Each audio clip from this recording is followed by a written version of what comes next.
The Montreal Canadiens, an organization that most hockey fans would agree is trending in the right direction, but that people have wildly different views of their prospects for the upcoming season.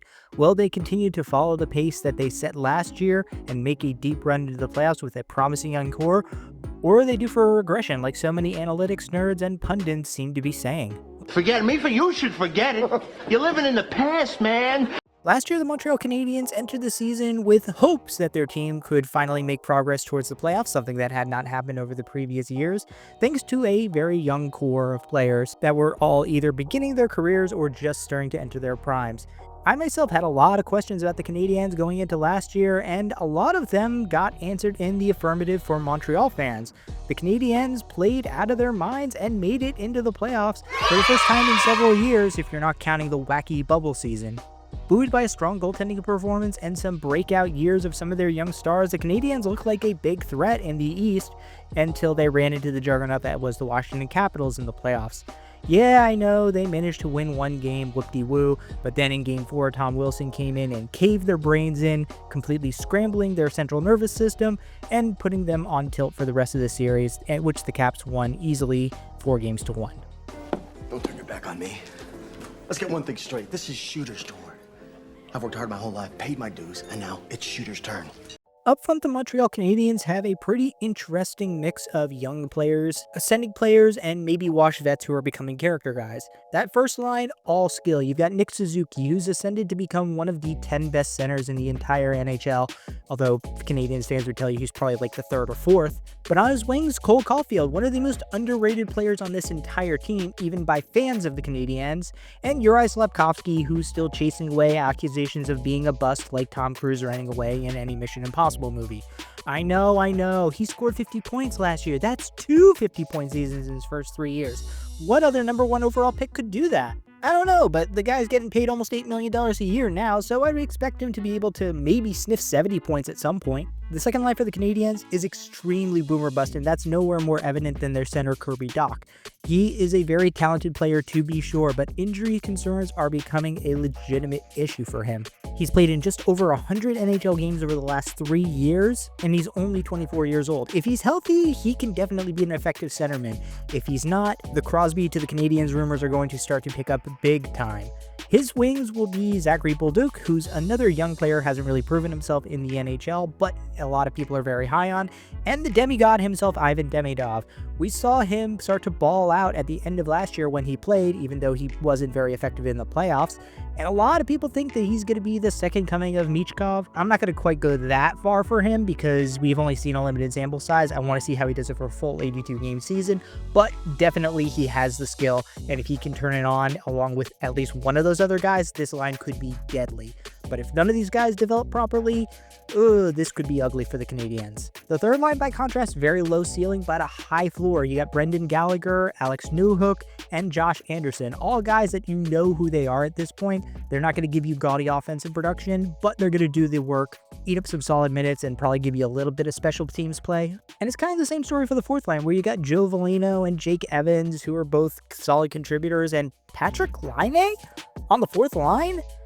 I know that he's kind of a special teamer only, but that's a little bit odd to me. But still, it's a very young, exciting group for the Canadiens, and they still have Michael Hague waving in the wings. He's probably not going to make the big club this year, but he's a guy that they'll be excited to watch develop and maybe become a middle six center in the future. All we hear is about their defense. They can't stop a nosebleed. The back end for Montreal, though, that is where things start to get exciting. Obviously, the big name and the big move was the offseason acquisition of Noah Dobson for 2 first-round picks. It's a steep price, but honestly, I think it's worth it for Montreal to pay it. Dobson's a very good contributor offensively and in the transition game. He was very much hemmed in by what he could do on the island, and he gives your top four a lot of stability as well as some good quarterbacking on the power play. His partner is going to be Mike Matheson, who's fine. I mean, he's a solid top four guy, but a lot of Montreal fans seem to think that he's a little bit overhyped, but I think he's perfectly fine to be your number 2 guy as long as you're not really expecting a ton out of him. And he's being paired with a much better player in Dobson, so I think he'll be fine. On the second pairing, it's the video game man himself, Lane Hudson. What a rookie year he had. He won the Calder Trophy, deservedly so. and burst onto the scene in a way that I don't think I've ever seen from a young player. He's obviously going to be a focal point of the Canadiens going forward this year, and I'm going to be very excited to see how he continues to develop and grow his game. His defense partner is none other than Caden Gooley, who is a legit shutdown defenseman in the making. The only problem is he's coming off of a pretty nasty injury from last year. If he recovers properly, this second pairing could be most teams' first pairings. They're going to be absolutely awesome. The third pairing features Arbor Xhekaj, who does the fighting and not much else, and Alex Carrier, who's probably one of the better defensive defensemen for a bottom pairing you could have. Of course, the Canadiens still have their young prospect David Reinbacher waiting in the wings. Hopefully at some point soon he'll be able to prove himself and prove the organization right for picking him over Matvei Michkov, and he can join this already young promising group. Wait, it's not Goldberg. It's Wes. Here, take it. Thanks. The goalie! In goal for the Canadiens, one of the biggest surprises of the last year for me, Sam Montembeault will be their #1 guy. A guy that I was not very confident in going into last year proved me wrong. He was top 10 in goals saved above expected per 60, and did it while shouldering a heavy workload of 62 games played. And if Monty's ever not ready to go, you have a pretty good backup in Jacob DeBesch. He was very solid in his limited appearances last year, and I think he could challenge for the starting job or potentially be a potential piece of trade bait because you also have a pretty good young goaltender in your system in Jacob Fowler. A lot of good young goalies is a good problem to have for Montreal, and it's one that they're going to have to deal with at some point. You ain't gonna be able to hit them. They're too good and you suck something awful. Yes, sir, I sure do. Behind the bench for the Canadiens is one of the biggest question marks in my opinion. Yes, I know Marty St. Louis was a finalist for the Jack Adams, but there were a lot of statistical indicators suggesting that his team's performance was a bit of a fluke. In particular, their unsustainably high shooting percentage and abysmal 5v5 expected goal ratio. The truth is, St. Louis got kinda lucky last year with Montembeault having an exceptional year, Lane Hudson coming out of nowhere and being elite, and teams that were supposed to be better than them like the Rangers, Sabres, and Bruins completely falling off a cliff. Marty has definitely proven that he's not a bad coach, but I'm still not ready to say that he's one of the better coaches in the NHL. This team could easily miss the playoffs again this year, and then he will have only made the playoffs once in his first 5 seasons as a head coach, which in just about any other situation probably means that he is not back for another year. Since you're new here, I'm gonna cut you a break. This offseason was all about the trade for the Montreal Canadiens. They made their big moves by swapping assets. The biggest one, of course, trading for Noah Dobson, which they gave up 2 first-round picks in the 2025 draft to get. Like I said, this was a very good decision for them. They were 2 middle-of-the-first-round picks with players who were probably not making an impact on the team for another 2 or 3 years. You're getting a legitimate top-pairing defenseman who you just have to re-sign, and you had the cap space to do so. Completely makes sense, this trade for Noah Dobson. They also then made a sneaky trade with the St. Louis Blues, picking up a young forward in Zachary Bolduc in exchange for defenseman Logan Mailloux.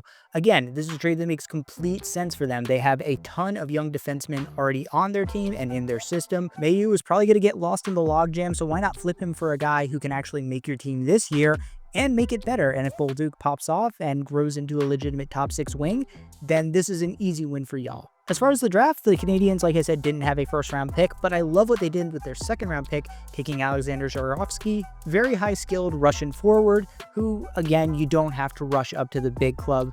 And if it makes any difference, he's got the Ivan Demidov stamp of approval. Pretty good. Pretty damn good, lads! Yeah! If any of you have a second, I'd love to talk about our Lord and Savior Cole Caulfield. On a team that is full of young, promising players, somehow it's the guy who's always a threat to score 35 or 40 goals a year who isn't getting any love.